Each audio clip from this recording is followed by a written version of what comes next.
Vous êtes bien, vous êtes bien sur la radio nationale et vous avez fait le bon choix. Il est 7 heures à Conseguer, la même heure à Boudofo, c'est à Akita et c'est l'heure de votre journal. Bonjour et bienvenue.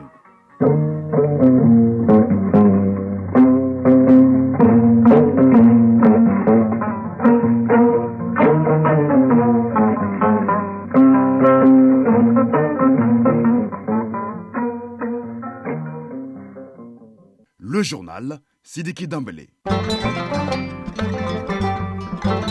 En actualité, première édition de ce mardi 15 août 2023. Tout d'abord, la couleur du temps sur Bamako et environ 22 degrés ce matin. Des orages accompagnés de pluies, oui, c'est sûr, à 80%. Humidité 89%, du vent 11 km à l'heure et la maximale attendue est de 27 degrés. Mesdames et messieurs, à la une de cette édition, la remise du rapport 2022 du médiateur de la République au président de la transition. C'est un document de 165 pages avec des réclamations, des dysfonctionnements au sein de l'administration et des recommandations pour améliorer l'état des droits.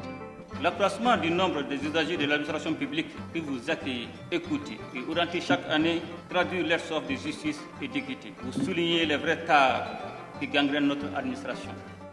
Reportage de Essira Bachelet à suivre dès le début de ce journal. À suivre également la rencontre du ministre en charge de la réconciliation avec le mouvement de l'inclusivité au centre des échanges, le processus DDR, la rétrocession des camps de la MINUSMA à l'armée nationale, la situation au Niger et bien d'autres questions. Nous ferons le point avec Souleymane Kenza Sidibiche. L'actualité internationale à suivre en pointillé avec Batraoré en direct avec moi dans ce studio. Bonjour Batraoré. Bonjour Sergei Dameli. De quoi va-t-on parler ce matin? Notre tour d'horizon de l'actualité internationale nous mène d'abord au Togo où les prêtres demandent la levée des sanctions contre le peuple frère du Niger. Aux États-Unis d'Amérique, Donald Trump a été inculpé hier par un jury pour une tentative de manipulation des résultats de la présidentielle de 2020. Enfin, la Banque du Liban gèle les comptes de Riyad Salamé, son ancien gouverneur. Toutes ces nouvelles seront développées au moment venu. Sergei Dameli. À tout à l'heure donc pour le développement. À suivre la chronique initiative citoyenne avec Ousmane Dao qui nous amène à la découverte de l'association Tous et Chacun, association engagée pour la réduction du taux de mortalité néonatale et infantile. Enfin, la page des sports avec l'athlète infatigable Sragatou Sissé. Bonjour. Bonjour, Sidiki Dambélé. Est-ce que tout va bien, Sragatou? Ça va, alhamdoulilah. La une de votre page. Tournoi pré-olympique de qualification à Lagos. Les aigles basketteurs du Mali défient cet après-midi les Nigérians. Coupe du monde féminine 2023 Espagne-Suède. Première demi-finale pour un ticket en finale. Tirage au sort CAN Junior féminine de handball. Le Mali est dans le groupe B. Et enfin, l'insolite du jour bouclera cette page des sports. Et voilà pour le sommaire. Vous êtes prêts? Eh bien, nous aussi. C'est parti.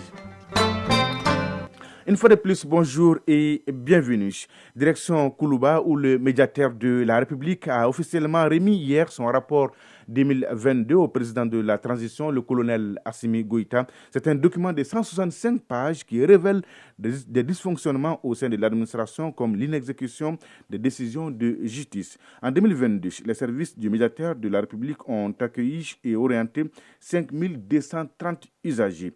Des réclamations, mais aussi des recommandations. Tenez, par exemple, pour l'amélioration de l'état des droits, le médiateur de la République recommande la bonne distribution de la justice et la bonne gouvernance. Le président de la transition, en recevant le rapport, a sonné l'alerte et interpellé qui des droits il faut corriger ces insuffisances, dit-il. On fait le point avec Sira Bachili. Les griefs adressés à l'administration compilés en document avec des recommandations. Cela s'appelle rapport du médiateur de la République pour l'amélioration de l'état de droit. Celui de 2022 est officiellement remis ici au président de la transition, le colonel Assimi Goïta. Un document de 165 pages qui expose le nombre, la nature et la diversité des réclamations pour lesquelles le médiateur de la République est saisi par les citoyens. Sanogo Aminata Malé, médiateur de la République. Au cours de l'année 2022, mes services ont accueilli, écouté et orienté 5230 usagers se répartissant comme suit. 2810 au niveau du siège à Bamako et 2420 au niveau des délégations territoriales. Sur ce registre, nous notons une nette amélioration par rapport à 2021 qui était de l'ordre de 3567 usagers. Ces dossiers concernent des domaines d'activité aussi divers que variés, dont la gestion domaniale et foncière, la justice, la gestion des carrières, les contrats et marchés publics, la protection sociale et l'éducation. Ce rapport 2022 contient également l'éventail des recommandations de l'espace d'interpellation démocratique EID, l'autre volet de l'action du médiateur de la République. Il est considéré comme le miroir de la démocratie et se tient chaque année le 10 décembre. La 26e édition, selon Madame le médiateur, a enregistré 334 dossiers. Après analyse des réclamations, le médiateur a fait cas de 3 problématiques de dysfonctionnement au sein de l'administration. L'inexécution des décisions de justice, la problématique du paiement des salaires et des cotisations sociales et la moralisation des procédures de passation et d'exécution des marchés publics. Pour l'amélioration de l'état de droit, le médiateur de la République recommande Sanogo Aminata Malé. La première concerne la gestion de la carrière des agents des collectivités territoriales et la gouvernance locale. La deuxième recommandation porte sur la bonne distribution de la justice et la bonne gouvernance. La troisième recommandation est relative aux difficultés liées à l'exécution des contrats et marchés publics. La quatrième recommandation est relative à la protection sociale. En réponse, le président de la transition a tout d'abord signalé l'importance de telles analyses pour la refondation du Mali. Pour le colonel Assimi Goïta, l'alerte sonne. Les insuffisances et dérives doivent être corrigées. Vous soulignez les vrais tares qui gangrènent notre administration. L'accroissement du nombre des usagers de l'administration publique que vous accueillez, écoutez et orientez chaque année traduit leur soif de justice et d'équité. Le traitement que vous faites des réclamations marque votre détermination à contribuer à la promotion d'une administration performante et de qualité. Vous constituez ainsi un recours nécessaire dont les usagers du service public ont besoin pour se faire entendre. Vous appelez ainsi à une action décisive pour freiner, sinon atténuer fortement les graves dérives du fonctionnement de nos administrations publiques. Les corrections requises nécessitent en effet une action collective et simultanée pour la continuité du service public. L'EID, poursuit le président de la transition, est d'une importance capitale pour l'exercice de la démocratie. Le colonel Assimi Goïta rassure quant au suivi des recommandations du médiateur de la République. Dans le rapport de cette année, vous avez mis un accent particulier sur l'instauration de relations de confiance entre les usagers des services publics et l'administration pour la promotion de l'esprit des services publics. Madame le médiateur de la République, les observations et recommandations pertinentes énoncées dans le présent rapport seront dans l'image de l'action gouvernementale et en donnant une grande importance au contrôle plus accru, tant au niveau des structures que des personnes. La mise en œuvre des réformes politiques et institutionnelles envisagées dans la Constitution, promulguée le 22 juillet 2023, permettra d'améliorer la gouvernance dans les services publics pour répondre au Malikoura de nos vœux. Le rapport 2022 du médiateur de la République, 4 grands chapitres, des orientations pour la bonne marche de l'administration malienne. Outre ces aspects, le rapport retrace d'autres activités du médiateur de la République, comme la participation aux rencontres internationales et la prise de grandes décisions en matière de médiation institutionnelle. Sera Bachili, une application intelligente de l'accord pour la paix et la réconciliation. C'est dans cet esprit que le ministre en charge de la réconciliation nationale, le colonel-major Ismaël Ouagé, a rencontré hier après-midi les membres du mouvement de l'inclusivité. Pour le rappel, c'est l'un des mouvements signataires de l'accord d'Alger. Les échanges d'hier ont porté surtout sur le processus DDR, démobilisation, désarmement et réinsertion, les rétrocessions des camps de la MINUSMA à l'armée nationale, ces événements survenus au Niger voisin. Et ce n'est pas tout. Souleymane Kenza Sidibé nous en dit plus. Le ministre a entretenu les membres du mouvement de l'inclusivité, des modalités, des aspects techniques et politico-administratifs du DDR. Il a été question aussi de l'accord de la paix issu du processus d'Alger, un processus qui connaît sa dynamique d'évolution, acté par la nouvelle constitution du référendum du 18 juin dernier. Donc, il n'y a aucun obstacle à la mise en œuvre de l'accord de paix. Mohamed Ataïb Sidibé, président de la coordination du mouvement de l'inclusivité. C'est l'occasion pour nous également de lancer ce message à l'endroit des populations, de faire savoir que le fait qu'ils constatent le redéploiement de l'armée qui se fait dans un processus normal ne signifie pas que l'accord ne se met plus en œuvre. L'occasion également nous est donnée de faire passer le message au gouvernement, qui est le partenaire des mouvements de l'inclusivité, de réactualiser notre engagement et notre soutien qui n'a jamais fait défaut. D'où cet appel du ministre demandant aux uns et aux autres de clarifier leur position vis-à-vis de l'État central, vis-à-vis du Mali. Cela est d'autant plus juste que l'accord de paix issu du processus d'Alger reconnaît l'intégrité du territoire national. Colonel-major Ablaye Ibrahim Traoré, haut fonctionnaire de défense au ministère de la Réconciliation nationale. L'accord d'Alger ne met pas du tout en cause l'intégrité du pays. Et le processus va s'étendre sur toute l'étendue du territoire national. Le Mali est un et indivisible. Et l'armée malienne sera partout où besoin est. Et c'est au regard de cette réalité palpable que la MINUSMA est en train de retrocéder ses camps à l'armée nationale du Mali. Mohamed Ousmane Ag Mohamedou, président des mouvements de l'inclusivité. C'est de passer un message aussi de sensibilisation à nos populations, pour leur dire que cette armée qui est en train de passer pour occuper les emprises de la MINUSMA, c'est votre armée.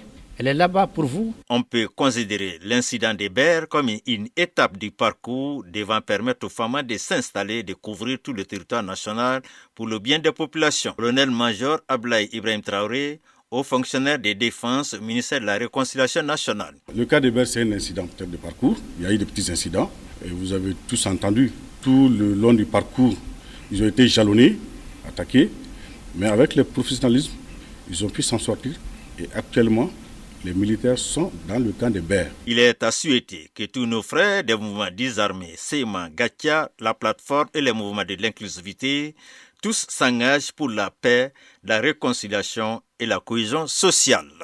L'actualité sur un autre plan, un grand pas dans la lutte contre le paludisme, et ça se passe ici à Bamako. Des spécialistes des pays africains sont dans notre capitale pour une réflexion de 3 jours sur le paludisme.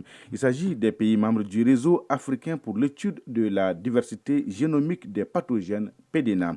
Ces chercheurs doivent partager leurs expériences afin de promouvoir l'utilisation et l'intégration des données génomiques dans les activités de lutte contre le paludisme. Ils viennent de combien de pays, ces chercheurs-là, Koumba Sissé? Les généticiens de 16 pays membres du réseau africain pour l'étude de la diversité génomique des pathogènes, PDNA, échangent sur l'utilisation et l'intégration des données génomiques. Ces données doivent permettre de soutenir le contrôle de l'élimination du paludisme. Professeur Abdoulaye Djimde, président du réseau africain pour l'étude de la diversité génomique des pathogènes. Depuis plus de 20 ans, nous travaillons sur divers organismes pathogènes, dont les parasites du paludisme. Nous nous occupons de biologie moléculaire, de génétique, de génomique, d'épidémiologie moléculaire, de séquençage, de bioinformatique. Nous nous investissons également dans la formation des jeunes chercheurs pour assurer la relève. Ces spécialistes de la santé sont convaincus que pour que l'élimination du paludisme soit une réalité, la vulgarisation des données génomiques compte beaucoup. Lieutenant-colonel Aïssata Kone, directrice du programme national de lutte contre le paludisme. L'objectif, c'est quoi? C'est à ce que les programmes de lutte contre le paludisme puissent inclure les données de la génomique dans la lutte contre le paludisme, à savoir pour qu'on puisse se faire une idée vraiment par rapport à la résistance des vecteurs aux insecticides, la résistance aussi des parasites aux médicaments, pour mieux contrôler le paludisme afin de se projeter à l'élimination du paludisme. Abdoulaye Guindo, secrétaire général du ministère de la Santé et du Développement social. Nous soutenons particulièrement le renforcement des capacités pour accéder aux connaissances en génétique et bioinformatique et en biologie fondamentalement, toutes appliquées aux maladies transmissibles dont le palud. Et cette initiative du réseau offre une grande opportunité pour atteindre nos objectifs communs. Cette rencontre de Bamako sur le paludisme est appuyée par la Fondation Bill et Melinda Gates. Au cours de 3 jours, les participants doivent descendre sur le terrain pour constater les avancées enregistrées en matière de lutte contre le paludisme au Mali. Mais l'actualité à 7h15 à Kenya, première édition d'ici mardi 15 août. À suivre l'actualité internationale avec Batraouri. Il est là avec moi dans ce studio. Bonjour Batraouri. Bonjour Cédric Dambélé. La chronique Initiative citoyenne est au menu également. Ce sera avec Ousmane Daou. Et la page des sports avec l'athlète des jours et des nuits, Sragatou Sissi. Bonjour Sragatou. Bonjour Cédric Dambélé. L'insolite du jour porte sur quoi aujourd'hui? Alors, ça va porter sur un match qui commence dans une ruelle et se termine. Donc, j'y vais. Arrête, ça va se savoir. D'accord. Suspense. Alors, l'actualité hors de nos frontières en direction d'abord le Togo où la conférence des évêques préconise la levée des sanctions de la CEDEAO contre le peuple frère du Niger, Batraouri. Oui, après avoir demandé 3 jours de prière en signe de solidarité envers le peuple frère du Niger, les évêques du Togo appellent les décideurs politiques de la sous-région à revoir leurs copies en levant les sanctions imposées par la CEDEAO. Selon eux, cela faciliterait la rencontre de tous les protagonistes autour d'une table de négociation. En RDC, Félix Tshisekedi appelle les combattants en Ituri et au Nord Kivu à déposer les armes. Les marginaux doivent rejoindre l'opération de désarmement et de réinsertion. Cet appel a été lancé hier par Félix Antoine Tshisekedi, le président de la République démocratique du Congo. C'était à l'ouverture de la table ronde qui doit évaluer la situation de l'état de siège dans les provinces de l'Ituri et du Nord Kivu en proie à l'insécurité depuis 3 décennies. Donald Trump inculpé de tentative de manipulation de la présidentielle 2020 en Géorgie. L'ancien président américain Donald Trump a été inculpé hier à Atlanta par un grand jury pour avoir tenté d'inverser le résultat de l'élection présidentielle de 2020 dans l'État américain de Géorgie en faisant notamment pression sur des responsables du scrutin. Il s'agit de la 4e inculpation pour l'ancien président républicain qui brigue à nouveau la Maison-Blanche en 2024. Et Batraouri, le roi de Jordanie et le président de l'autorité palestinienne reçus en Égypte. Oui, un sommet tripartite a réuni hier le président égyptien Abdel Fattah al-Sisi, le roi Abdallah II de Jordanie et le chef de l'autorité palestinienne Mahmoud Abbas. Cette réunion a eu lieu à New Al-Amen en Égypte. Le communiqué final mentionne 2 principes essentiels. D'abord, la solution de 2 États, un israélien et un palestinien. Ensuite, il précise que l'État palestinien doit être souverain et indépendant et que Jérusalem-Est doit être sa capitale. Bien noté. La Banque du Liban, gèle les comptes de Riyad Salamé, son ancien gouverneur. Le gouverneur par intérim de la Banque du Liban, Wassim Mansouri, a décidé hier de geler les comptes de son prédécesseur, Riyad Salamé, et plusieurs de ses proches. L'ancien patron de la Banque centrale est poursuivi par la justice libanaise pour faux et usage de faux, blanchiment d'argent, enrichissement illicite et évasion fiscale. Il fait également l'objet de 2 mandats d'arrêt internationaux émis par la France et l'Allemagne. Cédric Dambélé. Merci Batraouri pour toutes ces informations. On est bien servi ce matin. Bonjour Sragatou Sissi. Bonjour Sidiki Dambélé. Donnez-nous l'heure, la bonne et la vraie heure Sragatou. Il est 7h18 à Gorikopela et Bambara Maoudi. On se retrouve juste après les jingles.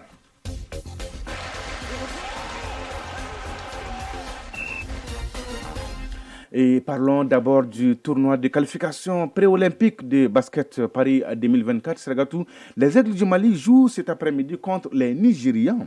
Oui, coup d'envoi 17h heure de Bamako. Les Aigles basketteurs du Mali, sous la houlette du sélectionneur Kaba Kanté, sont gonflés à bloc pour défier les 10 Tigers du Nigeria.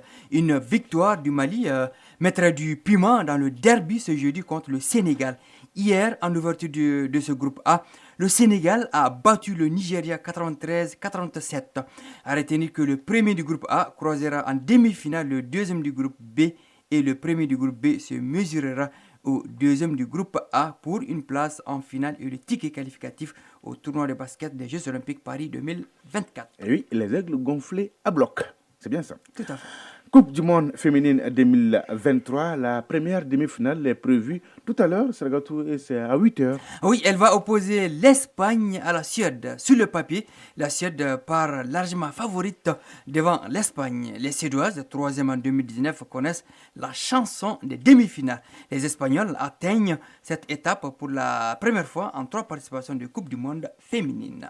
Et parlons maintenant du tirage au sort de la phase de groupe de la CAN junior féminine de handball. Le Mali est avec des adversaires expérimentés, Sergatou. Oui, la Tunisie, l'Algérie, l'Égypte et Madagascar. Au niveau du groupe A, on a la Côte d'Ivoire, l'Angola, la RD Congo, la Guinée et le Kenya. Cette 30e édition de la CAN junior féminine se déroulera en Tunisie du 4 au 17 septembre. Le directeur technique national de la Fédération malienne de handball, Ismaël Touré, se prononce sur le tirage au sort au micro de notre reporter Isaac Tchenou. Je sais que le système arabe, ils sont plus techniques que physiques. Donc peut-être qu'on pourra mieux, avec les Maghrébins, se débrouiller d'une façon plus dure qu'avec les Congolaises et puis les Angolaises, quoi. Donc moi, je crois que le tirage, si c'est favorable, c'est plus favorable. Moi, j'espère. On est en train de travailler par rapport à ça. Ces derniers temps, nous sommes en train de travailler de telle sorte que vraiment tout le monde soit au même niveau sur le plan physique, tactique et technique. Et vraiment, dans l'ensemble, ça va.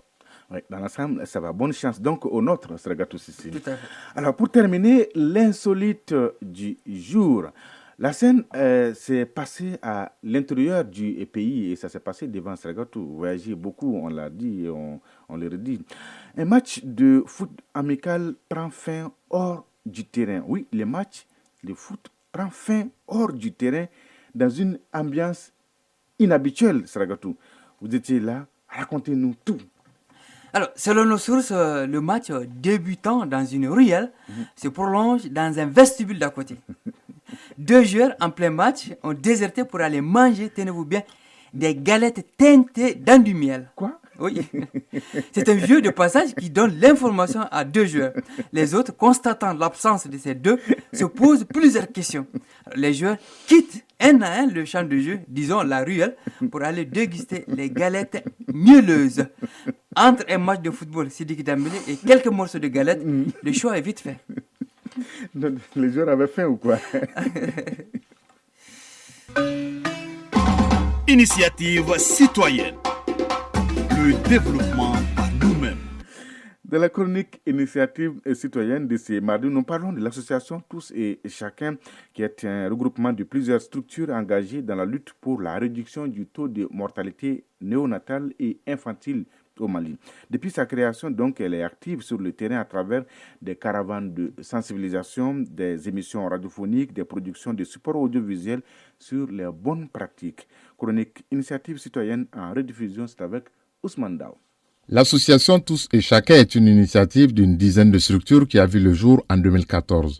Elle s'est donnée pour mission d'aider l'État dans ses efforts pour l'atteinte des objectifs du développement durable ODD en apportant une contribution à la réduction de la mortalité néonatale infantile. C'est dans ce sens qu'elle organise chaque année une caravane de sensibilisation et d'information avec des causeries éducatives dans les CESCOM et des émissions radio. Babi Korotumu Oumar Kontao, président de l'association Tous et Chacun. Nous faisons la promotion de la santé de la reproduction à travers les sensibilisations pour amener la population à adopter les bonnes pratiques sur la santé de la mère et de l'enfant. Et si nous prenons les causes des décès maternels, nous avons un retard qui est le retard dans la prise de décision au sein de la population. Nous partons à la rencontre des leaders communautaires, des leaders religieux, les groupements de femmes, la jeunesse, dans les régions, dans les cercles, pour qu'ensemble nous puissions trouver une solution pour contribuer à la réduction de la mortalité maternelle, néonatale et infantile. Nous parlons de la planification familiale, nous parlons de l'accouchement dans un centre de santé, les avantages de la consultation prénatale. Nous organisons aussi une caravane de sensibilisation sur le lavage des mains au savon. Au-delà des difficultés souvent liées au manque de financement et l'obtention d'une bonne logistique pour réussir sa mission, l'association s'est implantée un peu partout afin de mieux vulgariser les messages. Nous sommes dans 40 CESCOM dans les districts de Bamako, dans les cercles de Kalabangoro et de Kati. Nous passons dans les CESCOM pour sensibiliser les mamans sur l'allaitement maternel exclusif et la diversification alimentaire. Comme difficulté, nous n'avons pas assez de moyens logistiques pour atteindre notre objectif qui est d'étendre cette sensibilisation. Pour être encore plus efficace dans la lutte pour la réduction du taux de mortalité néonatale infantile, elle a des perspectives. Babi Korotumu Oumar Kontao, président de l'association Tous et Chacun. Transformer l'association en ONG et avoir beaucoup de partenaires pour atteindre nos cibles et créer une large chaîne de communication autour des enfants et des adolescents sur leurs droits à la santé. Selon les chiffres du ministère de la Santé et du Développement social de l'enquête démographique de la santé, le taux de mortalité maternelle néonatale et infantile reste encore élevé au Mali. Ce taux est de l'ordre de 325% naissances vivantes, 33 pour 1000 nouveau-nés. C'est pourquoi l'association Tous et Chacun, au dire de sa présidente, s'engage à faire baisser la courbe, mais compte sur l'adhésion de la population. Merci Ousmane Dao. 7h25 à Teriabougou et à Mafouni. C'est donc tout pour ce journal. Grand merci à Batraourish et à Idrissa Damele qui m'ont aidé à la réalisation. Aux opérations techniques, Mamadou B. Diallo. La mise en ligne est assurée par Cheikh Abdoulaziz Koulibaly. Présentation Sidiki Dambelich. Merci de votre fidélité et de tous vos soutiens. C'est vraiment réconfortant. L'info continue sur votre chaîne tout de suite. La page météo avec Djeneba Doumbia, suivi des avis divers avec Fousseni Diara. Et à 13h, vous avez rendez-vous avec Bemba Sibi pour la deuxième édition du journal. La pensée du jour signée Francis Blanche. Il vaut mieux être un pneu dégonflé qu'un pneu crevé. Oui, il vaut mieux être un pneu dégonflé qu'un pneu crevé. Mesdames et messieurs, prenez soin de vous et des autres. Excellente journée de mardi à toutes et à tous. Au revoir.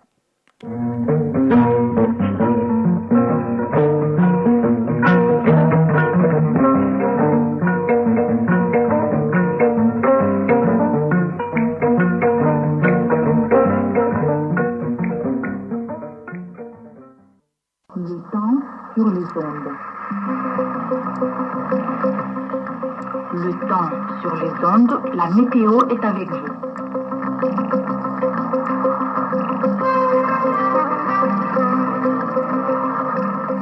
Chers